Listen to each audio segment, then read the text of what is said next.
Bonjour François. Bonjour Charlotte. Merci d'avoir accepté de poser des questions en direct et devant une caméra. Ça fait maintenant 2 ans et demi, je crois, que je t'accompagne en transe et dans différents états modifiés de conscience. Et donc je serais heureuse de continuer à répondre à tes questions. Peut-être que déjà tu pourrais me dire, parce que finalement on n'en a jamais trop parlé, qu'est-ce que toi ça t'a apporté dans ton quotidien et est-ce que tu as vu un changement depuis que tu pratiques la transe ? Ouais, ça m'a rendu un petit peu plus poreux, on va dire, aux émotions. Je suis quelqu'un qui était déjà assez dans le côté mutique, un peu taiseux, et j'avais tendance à pas trop laisser transparaître les émotions. Et c'est vrai que la transe, ça m'a vraiment amené ça à laisser librement sortir les émotions, qu'elles soient pas forcément agréables comme de la colère ou de la tristesse. Je pense que c'est nécessaire parce que si on les contient, de toute façon, elles sortent d'une manière ou d'une autre. Et ouais, c'est effectivement un outil formidable qui permet de s'incarner, tout simplement en fait, d'être complètement soi en fait, et de vraiment d'être totalement naturel et de vivre totalement les choses en fait, sans avoir peur d'en faire trop, En étant authentique ? Ouais, voilà, ouais. Plus d'authenticité, ouais. Moi j'ai une question, je pense, il y a des gens qui ont peut-être peur dans la transe que ah ouais, moi, si j'y vais, j'ai l'impression que je vais exploser. Il y a tout qui va péter en même temps. Ça va être un truc. Je vais pas réussir à tenir. Ça me fait peur, en fait. Merci pour tes questions et merci d'avoir parlé tout de suite d'émotions parce que je pense que la grande clé pour approfondir la transe, pour se libérer dans sa spiritualité et se libérer dans son quotidien, c'est vraiment l'accueil des émotions. Et c'est vrai que la transe nous permet d'avoir plus de fluidité à cet endroit et de libérer des blocages. Mais quand on parle de libération de trauma ou de plonger dans l'émotionnel, on est tous et toutes logés à la même enseigne. Il y a toujours des peurs conscientes et inconscientes et toujours des gardiens à l'intérieur de nous qui nous empêchent de plonger. Parce que quand on vit une émotion très forte, quand on vit quelque chose de violent ou un trauma, il y a ce qu'on appelle une dissociation traumatique qui se met en place pour ne pas sentir les émotions. Et il y a une suppression des émotions et très souvent aussi de la mémoire. Et donc c'est un système de survie que l'on peut remercier puisque c'est un système qui nous a permis de survivre et d'être encore ici. Mais ce système de survie, son objectif, c'est qu'on ne sente jamais les émotions qui sont pourtant engrammées à l'intérieur de nos cellules et de notre corps. Donc il y a chez tout le monde une peur panique d'ouvrir les vannes. Par exemple, pour la tristesse, on pourrait croire, si j'ouvre les vannes, ça va être les chutes du Niagara et je vais me noyer. Et je vais pleurer jusqu'à la mort, ça ne s'arrêtera jamais. Et ça, c'est une peur qui est vraiment à l'intérieur de nous, ce n'est pas une peur qui est dans la tête, c'est une peur qui est engrammée dans notre corps et dans nos cellules. Ce qu'il faut savoir, c'est que la transe, c'est l'intelligence de la vie en action. Et quand on a fait quelques pas en arrière et qu'on n'est pas identifié à ce que fait le corps ou à l'émotion qui traverse ou au mental, on est identifié à ce témoin qui est en accueil inconditionnel et bienveillant de ce qui est en train d'être vécu. Cet état, ce qui s'appelle l'état de transe, c'est un état où on a plus de force physique. D'ailleurs, j'ai déjà vu dans mes stages des personnes soulever des masses incroyables et c'est toujours assez magique de voir ça. Ou d'ailleurs, moi quand je dois déplacer un gros pot de fleurs, je me mets en transe pour avoir plus de force physique. Mais ça donne aussi une plus grande force émotionnelle. Et en fait, même si entre guillemets, à l'avant-plan, dans le corps, et je sais que tu l'as expérimenté, on peut avoir l'impression qu'on est ravagé par l'émotion, dans des pleurs très profonds, dans une colère ou dans une grande joie. En fait, à l'intérieur, profondément, il y a une paix et on s'identifie à la paix qui accueille tout ça. Et en plus, je ne sais pas si vous le savez, mais une émotion, généralement, en moyenne, ça dure 90 secondes. Au maximum, 5 minutes. Et donc en fait, quand on plonge dans cet émotionnel très fort, quand on revit un trauma pour libérer l'émotion qui est bloquée parfois depuis 30, 40, 50 ans, ce moment est une libération qui dure quelques minutes maximum et ensuite, mais tous les cadeaux arrivent. Et ça, je pense que tu l'as aussi vécu parce que ce sont des cadeaux qui vont arriver et dans la transe, c'est-à-dire qu'ensuite, on peut accéder à des choses extraordinaires, parler dans d'autres langues, sentir des joies enfantines, ressentir un amour inconditionnel, avoir des animaux, sentir un animal dans notre corps ou des choses encore plus incroyables. Mais les cadeaux, ils sont surtout dans notre quotidien. Puisque quand on se libère de tristesse profonde, de trauma profond, on change notre manière d'être au monde. Et dans des endroits où, par exemple, nos enfants ou notre partenaire de vie ou nos parents pouvaient appuyer sur nos blessures et on allait exploser ou fuir ou se mettre à pleurer, là, on se dit « Oh, waouh, normalement, je devrais réagir comme ça. Là, je sens que j'ai une petite brûlure sur la peau, mais je ne m'active pas comme avant. » Pour moi, c'est ça le grand cadeau de la libération émotionnelle par la transe. Je pense qu'on vit des choses tellement puissantes. Est-ce que des fois, on sait si c'est des choses qui nous appartiennent ou si c'est des choses qui appartiennent plutôt à la famille? Comment on arrive un petit peu à faire peut-être la différence entre ce qui est vraiment propre à nous et ce qui peut être propre à nos parents, à nos grands-parents ou peut-être même, je sais pas, à nos enfants? Merci pour cette question qui est vraiment importante. Je pense qu'il y a une notion clé qui doit être approfondie quand on rentre en état modifié de conscience, que ce soit en transe ou en méditation ou en yoga nidra et autres, c'est la notion de discernement. Le discernement, il arrive par la pratique, mais il arrive surtout par le sentir. C'est en pratiquant qu'on va s'habituer à sentir des variations de plus en plus subtiles à l'intérieur du corps et à ne plus discriminer avec la tête et avec notre mental, mais avec quelque chose de très physique. Et en fait, c'est fou, mais moi j'ai l'impression que plus je transe, plus je suis rationnelle, dans le sens où les informations que l'on pourrait croire invisibles ne le sont plus.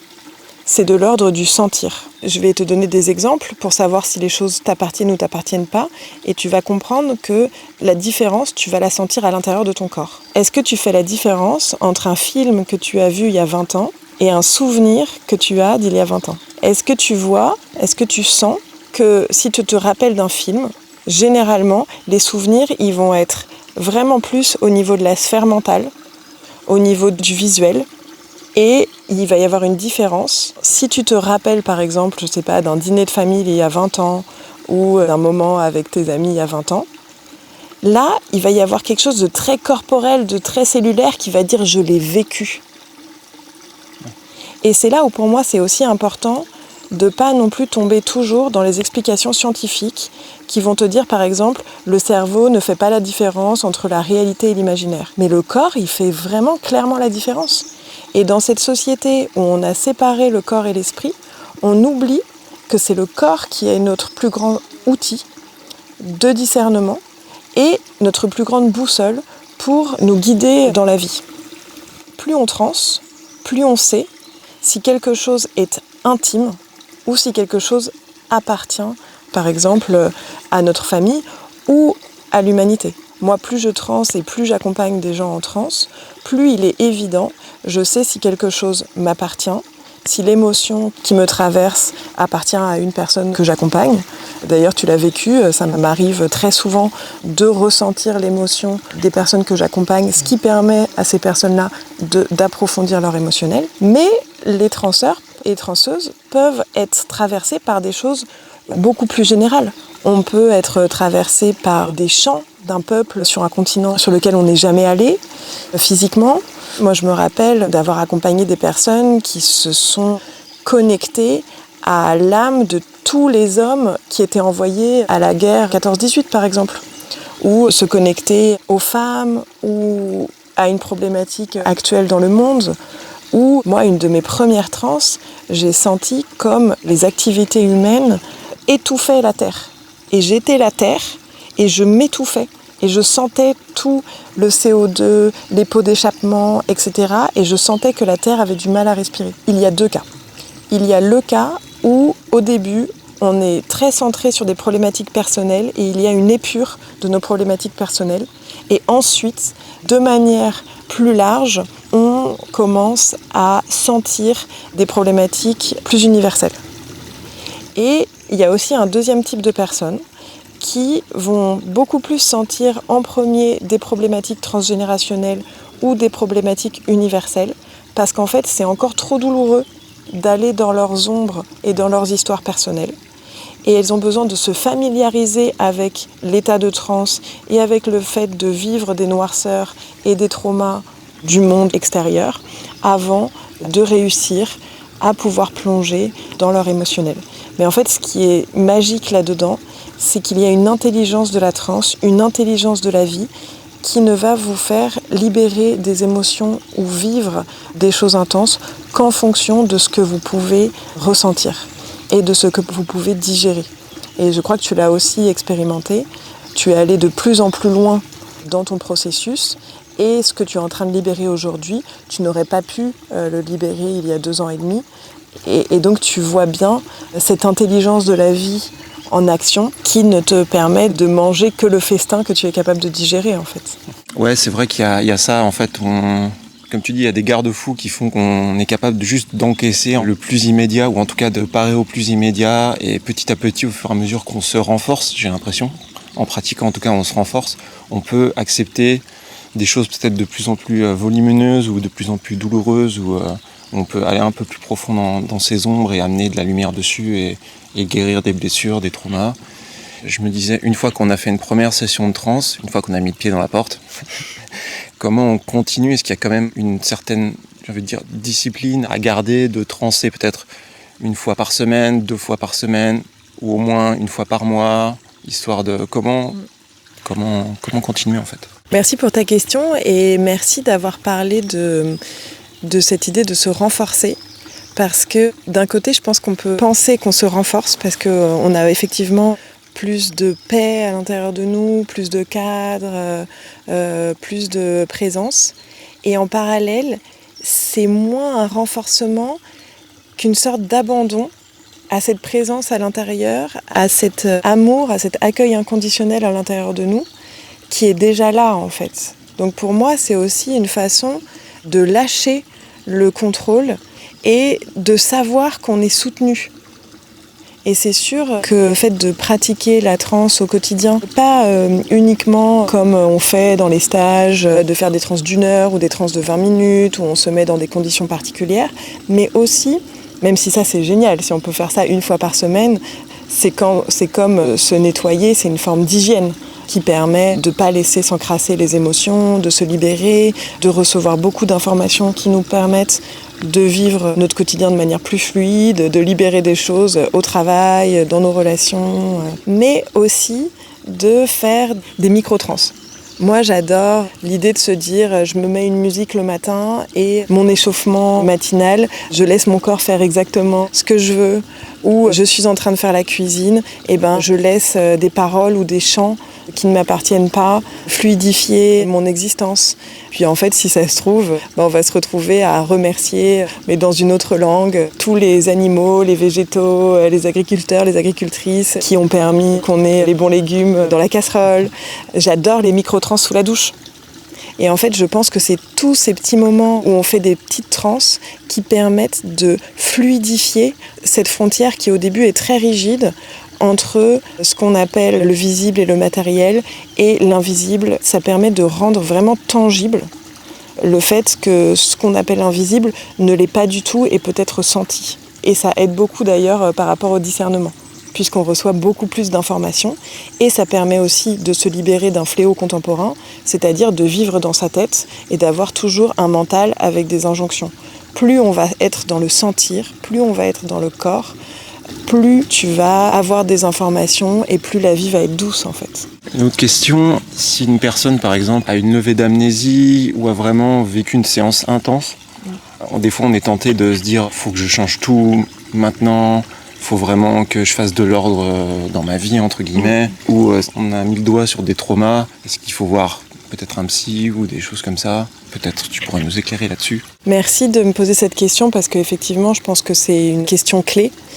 Déjà, à la fin de chacun de mes stages, tu le sais, je vous invite à beaucoup de douceur et à ne pas prendre de grosses décisions pendant 3 semaines. Vous allez certainement avoir des idées sur comment sortir d'une situation ou comment changer les choses, mais vous avez besoin que ça se passe de manière écologique. Et ensuite, le mot-clé, c'est la douceur. surtout quand on vient de faire une levée d'amnésie, on se rend compte que toute l'histoire qu'on se racontait sur nous, et donc toute l'histoire sur laquelle on base notre personnalité, était fausse. Donc on perd nos fondations. Et là, il y a une grande instabilité qui peut arriver et qui arrive systématiquement. Et donc le mot-clé, ça va être douceur, patience et accompagnement. Dans ces cas-là, c'est vraiment important de se faire accompagner régulièrement par une personne qui est informée sur le trauma et qui travaille en psychocorporel. C'est-à-dire pas quelqu'un qui va vous faire uniquement de la psychologie, qui n'utilise que le mental et qui va, sans le vouloir bien sûr, et avec toutes les bonnes intentions du monde, mais vous pousser à vous redissocier et à redissocier le corps et la tête. En fait, l'enjeu, ça va vraiment d'être accepté de sentir, d'accepter de sentir que ça a fait mal, pour que cette douleur soit pleinement accueillie par la présence à l'intérieur de vous et qu'elle se libère. Et là, c'est un moment de grande vulnérabilité. Donc même si par exemple une personne se rend compte qu'elle s'est mariée avec quelqu'un ou qu'elle a choisi un métier en protection par rapport à son trauma, le plus urgent n'est pas de quitter la personne ou de quitter le travail, mais bien de se faire accompagner pour faire un accueil émotionnel. Et petit à petit, soit la relation avec le compagnon, la compagne ou avec le travail va évoluer pour devenir quelque chose de sain, soit, le moment venu, il y aura peut-être une séparation. Mais dans le temps. En fait, il n'y a jamais d'urgence.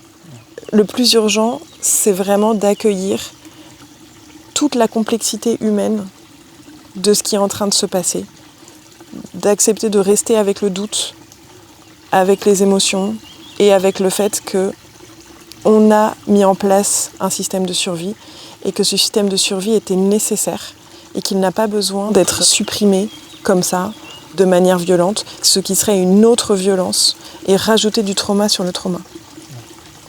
Merci beaucoup pour tes questions, François. Avec plaisir. Merci pour tes lumières, Charlotte. Et si vous voulez que je réponde à certaines de vos questions, n'hésitez pas à me contacter en m'envoyant un email ou à poser une question en commentaire. Je serai ravie de continuer à faire des vidéos pour vous aider à avoir une vie plus douce